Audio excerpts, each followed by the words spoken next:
나도하 나혼레 넷플릭스 역대 1위 K-팝 데몬 헌터스 애니 한류가 시작되었습니다. 그리고 한국 웹툰은 여전히 저평가되었습니다. 우린 오늘 애니 대기만 하면 대박날 웹툰들 15개를 장르 중복 없이 남들보다 먼저 맛볼 겁니다. 첫 번째는 전지적 독자 시점. 장르는 한국식 이세계물의 정점 성자물입니다. 나는 이 세계의 결말을 알고 있는 유일한 독자다. 주인공 김독자는 무려 3149편에 달하는 비인기 장편 웹소설 멸살법을 끝까지 읽은 유일한 독자입니다. 그러던 어느 날 현실이 지옥도로 변하게 되는데 그건 김독자만이 알고 있는 소설 속 세상이었습니다. 다른 사람들은 혼란에 빠지고 삶의 의미를 잃어갔지만 김독자는 자신만이 알고 있는 소설 속 내용을 바탕으로 동료를 모으고 이 절망적인 상황을 하나하나 풀어가며 성장해갑니다. 현실의 목숨을 담보로 소설에 나왔던 캐스트를 클리어한다는 느낌으로 말이죠. 이 작품이 애니로 나왔을 때 가장 기대되는 건 단연 성자라는 시스템입니다. 밤하늘의 별처럼 존재하는 거대한 신화 속 존재들이 마치 우리가 유튜브를 보듯 김독자의 사투를 관람하며 돈을 쓰고 후원하는 시스템. 이거 도파민 터지지 않나요? 심지어 그 성자 중엔 킹갓 제너럴 이순신 장군님도 계십니다. 오늘 소개드릴 작품 중 유일하게 애니어 확정 PV가 공개된 작품이자 현재 대한민국 최고 기대주 중 하나입니다. 그리고 개인적인 생각인데 김독자 유중혁이 둘 다 존잘이잖아요? 이거 실사화돼서 배우가 맡아주신다면 얼마나 잘 될까요? 실사 영화로도 나오면 참 좋겠습니다. 무조건 대박 낼 겁니다. 두 번째는 역대급 영지 설계사. 장르는 이세계물입니다. 어렸을 때부터 기구한 삶을 살아왔지만 웃음을 잃지 않으려 노력하던 토목공학과 복학생 김수호. 어느 날 눈을 떠보니 소설 속 망나니 귀족 로이드 프론테라의 몸에 빙의해버렸습니다. 네, 상황이 최악입니다. 귀족 가문이지만 바닥부터 무너질 정도의 가난함. 영지민들은 도련님 소리만 들려와도 고개를 젓는 바닥이 꺼진 민심. 심지어 김수호는 대단한 초능력도 없습니다. 하지만 김수에겐 마법과 과운보다 더 강력한 K대학에서 배운 공학적 지식이 있었으니 중세 판타지 세계에선 존재하지도 않는 온갖 현대의 기술들을 영지민들에게 제공하고 개파린 가문의 명성을 단지 노가다 호감작 하나로 회복시키는 데 성공합니다. 이건 뭐 판타지판 극한 직업이 따로 없는데요. 화려한 마법 전투도 좋지만 삽질 한 번으로 지형을 바꾸고 공학적 설계로 몬스터를 엿먹이는 지적인 쾌감. 자기는 영지민들을 부려먹고 있다고 생각하지만 사실 그냥 착한 고용주. 그리고 매화갱신되는 주인공의 그 미친 얼굴 개그가 퀄리티 작가로 애니화된다면 이건 전세계 유입을 싹 쓸어담을 역대급 코믹 이세계물이 될 게 확실합니다. 웹툰 작품으로선 이미 미국 현지에서도 난리가 난 상태. 총 조회수 2억 3,500만으로 마감된 용두 용미 역대급 영지 설계사. 정말 제목처럼 역대급 애니화가 될 수 있을 것 같습니다. 세 번째는 나노마신. 장르는 퓨전 무협입니다. 마교의 소교주 후보로 태어난 천여운. 하지만 어머니가 천하당 꼬리표 하나만으로 평생을 암살 위협 속에 살아왔죠. 어느 날 이복 형제가 보낸 자객들에게 죽기 직전 기이한 복장의 남자가 나타나 천여운을 구합니다. 목에 주사를 꽂고 사라지기 직전 던진 한마디. 어이 조상님, 이 나노머신 최신형이니까 터득 방법은 쉬울 겁니다. 조상님 덕 좀 보게 열심히 해봐요. 남들은 수십 년을 수련해도 깨우치기 힘든 무공의 이치를 나노머신이라는 미래 기술의 결정체를 받아들임으로써 무공 만빵 최첨단 병기로 재탄생한 주인공. 자신을 무시하며 깔보던 마도관을 짓밟고 앞길을 가로막는 자들에겐 자비 없이 참교육을 시작합니다. 스토리는 심플한 복수물. 하지만 소재가 미쳤습니다. 굉장히 미래적인 나노마신과 가장 전통적인 무협이라는 장르의 퓨전은 참을 수가 없죠. 대체 어디까지 가게 해주는 거야? 라는 궁금증으로 정말 끝까지 보게 됩니다. 게다가 우리 여운이 형님 남자 여자 안 가려 그냥 사이다 페트병 원샷 하는 전개는 이건 글로벌로도 먹힌다. 그 웹툰은 교주가 되면서 살짝 힘이 빠지긴 하시는데 애니화가 거기까지 가겠냐고. 번외지만 삼국지 여포 영웅전도 비슷한 느낌으로 재밌어요. 추천드립니다. 네 번째는 악녀는 두 번 산다. 장르는 로맨스 판타지입니다. 친오빠 로렌스를 황제로 만들기 위해 온갖 음모와 악행을 서슴지 않던 제국 최고의 책략가이자 악녀였던 아르티제아. 오빠를 황자에 앉혔지만 돌아온 건 처참한 배신. 로렌스는 자신의 잘못까지 전부 아르티제아에게 뒤집어 씌우고 혀를 자르며 팔다리를 부러뜨려 감옥에 가둡니다. 죽어가는 그녀를 구한 건 숙적이었던 북부대공 세드릭이었고 그녀는 자신의 몸을 제물로 바쳐 시간을 되돌리는 금기의 마법을 시전합니다. 다음 세상에서는 뜻을 이루시길. 회귀 후 아르티지아는 이제 오빠가 아닌 세드릭을 황제로 만들기 위해 스스로 괴물을 잡아먹는 괴물이 되어 제국 전체를 뒤흔드는 판을 짭니다. 로맨스 판타지라고 하면 머리꼬팟 여주인공들 나오는 거 아니냐 생각하실 수 있는데 이건 다릅니다. 소설 속 악녀로 태어나버렸어요. 아니고 진짜 폭군을 보여주는데요. 제가 로맨스 판타지라는 장르를 좋아해서 본 작품까지 수만 300개는 넘어가는데 그 중에서 소설로 읽고 가장 충격을 받았던 작품입니다. 아니 악녀 하는데 진짜 악녀가 나와? 그것도 징징대는 말썽쟁이가 아니라 진짜 개량 여주. 정말 이거는 작가님의 지능이 수준이 높아야만 쓸 수 있는 작품이라고 생각했습니다. 유니크하며 제가 생각하는 유일한 진짜 악녀물이라 오히려 남성분들도 좋아하실 수 있을 거라 생각합니다. 이건 먹힙니다.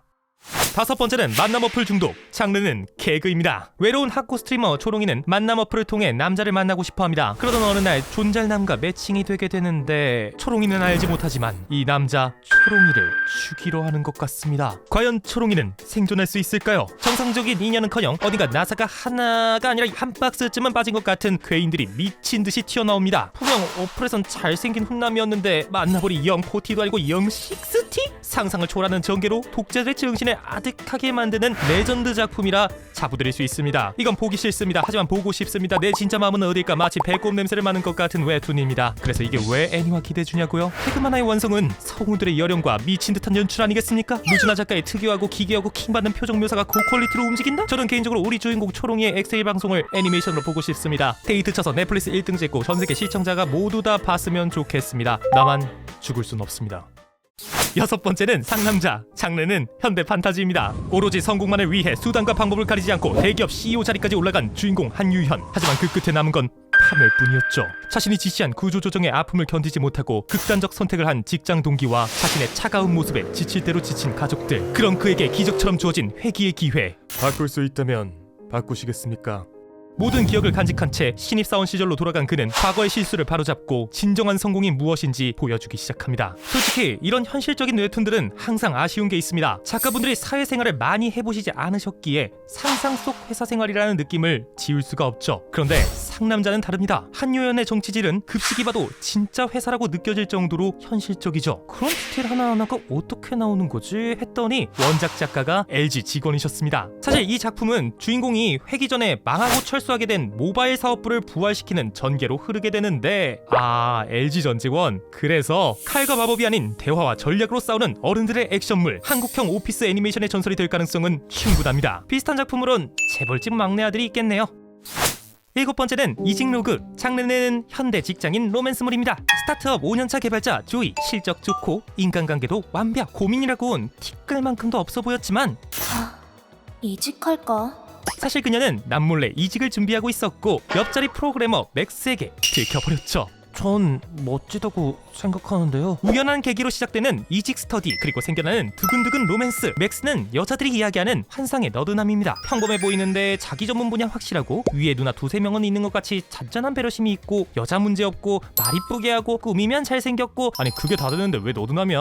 라고 저 같은 남자는 생각하지만 뭐 어쩌겠습니까? 그러니까 웹툰이지. 일본에는 오타쿠에게 사랑은 어려워 같은 회사 장르의 애니메이션 물론 있었지만요. 일본 작품인지라 아무래도 한국 사람이 봤을 때는 공감대가 2% 부족했던 거를 풀만족시켜줄 수 있는 작품. 여러분들의 한국식 직장 상사의 꼰대질, 동료와의 미묘한 기싸움, 이걸 K 애니메이션으로 만든다면 정말 기대되지 않나요? 여덟 번째는 아카데미에서 살아남기, 통칭 아카살, 장르는 아카데미물입니다. 최애 게임 속 가장 비참하게 죽는 악역망나니로 빙의해버린 주인공. 시작부터 귀족 가문에서 쫓겨나고 전교생에게 쓰레기 취급, 게다가 당장 오늘 밤 잘 곳조차 없는 최악의 상황. 조용히 산에 오두막 짓고 안력 끼고 살려 하는데 아니 왜 자꾸 히로인들이 제 발로 찾아오는 걸까요? 이 작품의 백미는 주인공의 생존 근성입니다. 억가 상황에서도 변명 대신 묵묵히 도끼질하고 밥 해먹는 모습. 이게 바로 이 시대가 원하는 일잘남의 정석이거든요. 무심한 듯 챙겨주는 츤데레 매력에 저도 모르게 제 안에 무언가가 깨어날 뻔했습니다. 흔한 빙의물인 줄 알았는데 갈수록 서사가 촘촘해집니다. 일본 애니 감성에 한국식 사이다가 결합된 누가 봐도 평타 이상인 저점이 굉장히 높은 명작입니다.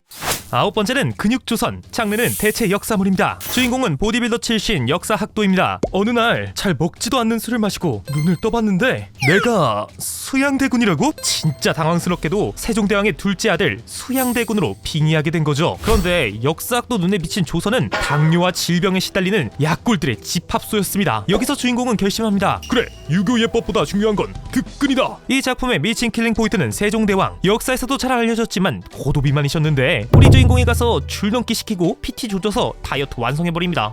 세종대왕님 오늘 운동 많이 되실 거야. 단순히 웃기기만 한 게 아닙니다. 근육이 곧 국력이라는 논리로 조선의 국방력과 생산력을 폭발시키는데 이게 은근히 논리적이라 빠져들게 됩니다. 최근 K-팝 데모노터처럼 한국 문화가 세계적으로 주목받고 있는데 조선의 근성과 헬스가 결합된 이 독특한 국뽕은 외국인들이 봐도 환호할 만한 신선한 자극이 될 수 있겠죠.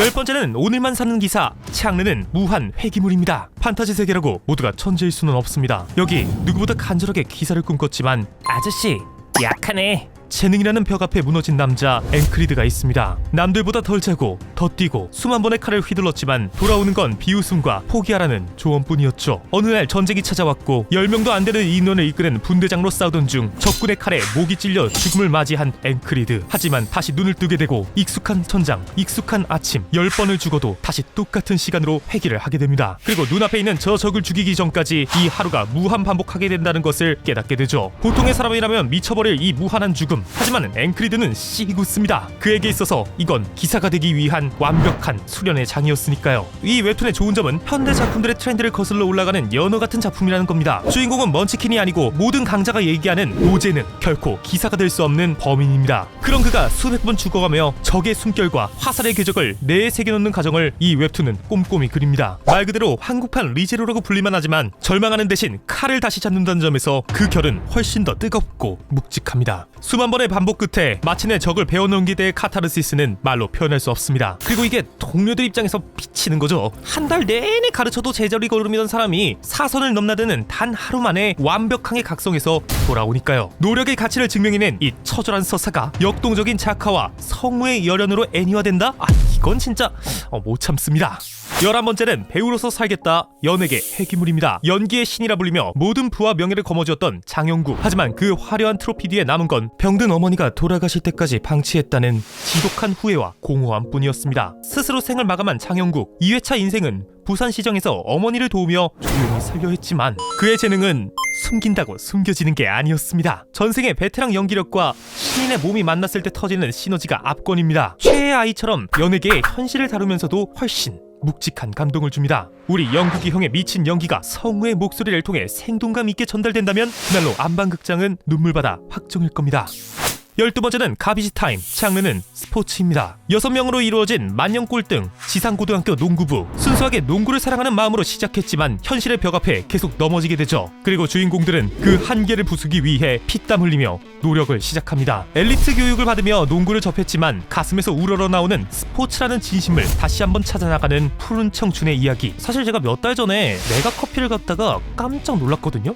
가비지 타임 캐릭터 굿즈들이 카페를 점령하고 있었습니다. 애니메이션 제작에서 가장 중요한 게 뭘까요? 스토리도 중요하고 작화도 중요하지만 팬층의 유무라고 생각합니다. 이 작품 화력만큼은 거의 NBA급. 거기에 부산중앙고 농구부의 실화를 베이스로 한 탄탄한 스토리는 애니화의 완벽한 조건이죠. 네이버에서 만든 짧은 애니메이션만으로는 부족합니다. 제발 시리즈로 길게 뽑아주세요.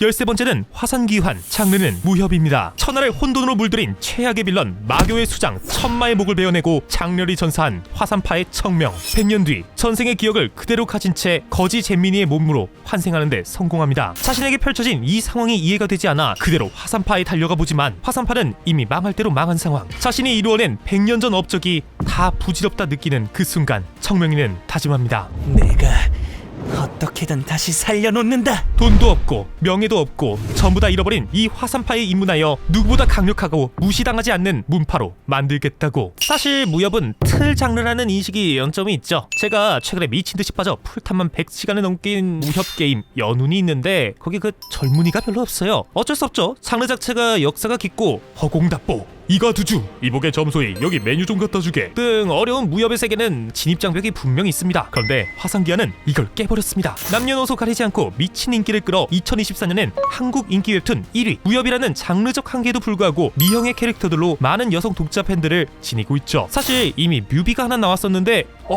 1900만 뷰를 기록. 아니 이건 그냥 당장 만들어야 하는 거 아님?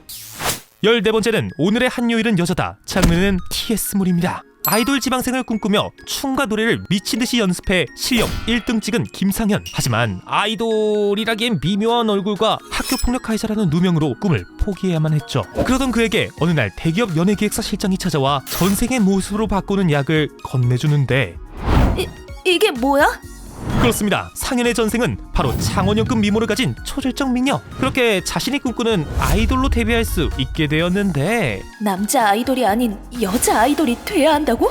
양심 고백하겠습니다. 저는 TSM을 굉장히 사랑합니다. 평범한 남자가 어느 날 여자가 되고 이성은 그대로 유지되는데 신체적인 구조 변화에 따라 행동이 이어리어리하게 변하고 원래 수컷이었던 주제에 수컷에게 설레는 것은 진미라고 할 수 있죠. 일본에서도 오빠는 끝 같은 장르로 은근히 나오는 소재인데 여기에 아이돌까지 있다? 응, 못 참아. 한유일 애니 무대 데뷔 가자.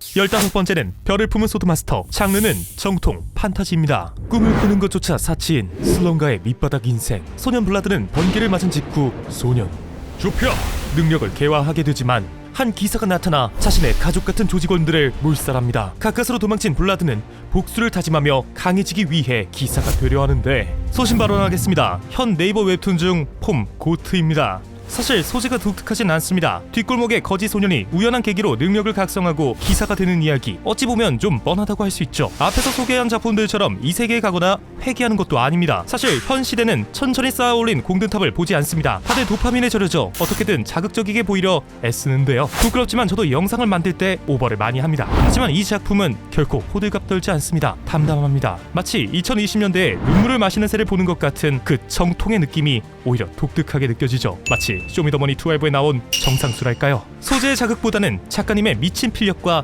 시적인 문장력이 모든 걸 압도합니다. 훗날 이게 진짜 명작 애니메이션이었지 라고 평가받게 될 작품이라 확신합니다. 마지막으로 이 작품의 한 문장 읽으며 마무리하겠습니다. 높디 높은 밤하늘에 있지 않더라도 아무도 보지 못하는 곳에 떨어져 있더라도 스스로 빛나기를 원한다면 그렇다면 그것은 별일 것이다. 자, 오늘 총 15가지 작품들 알아봤습니다. 잠깐만, 내가 이걸 까먹었네. SSS급 죽어야 사는 헌터 탑 등반물입니다. F급 헌터 공자는 어느 날 S급 스킬을 얻게 되는데 문제는 그게 죽어야만 발동 가능하다는 거. 무한히 강해질 수 있지만 그 전제 조건이 무한한 죽음의 고통을 견뎌야만 합니다. 하지만 우리 공자는 망설이지 않죠. 이건 지금 한국에서 가장 핫한 탑을 등반하는 작품 중 강 1등입니다. 신들이 만들어 놓은 탑을 오르며 강해지는 게 메인 컨텐츠죠. 이 장르의 최고 매력은 탑층에 따라 테마가 갈려서 위협, 이열시, 그냥 다 즐길 수 있어요. 전 세계인들이 좋아하는 모든 장르들을 다 묶어놨으니 이건 애니화되면 성공할 수밖에 없습니다. 확장성 고트입니다. 제발 라비엘 누나와 공자의 러브스토리를 애니로 보였다오. 사실 광고를 제외하고 처음 진행하는 웹툰 롱폼 콘텐츠인지라 무엇을 할지에 대하여 고민도 많았는데요. 가장 순수한 마음인 제 애정, 제가 좋아하는 작품들을 여러분들과 공유하고 싶은 마음에 이 주제를 선정했습니다. 5년 뒤에 과연 여기서 몇 작품이나 애니화가 되었을지 굉장히 궁금한데요. 여러분들의 애니메이션화가 되었으면 하는 웹툰은 무엇인가요? 댓글로 적어주세요. 내일은 오늘보다 더 좋은 날이 될 겁니다. 초인이었습니다.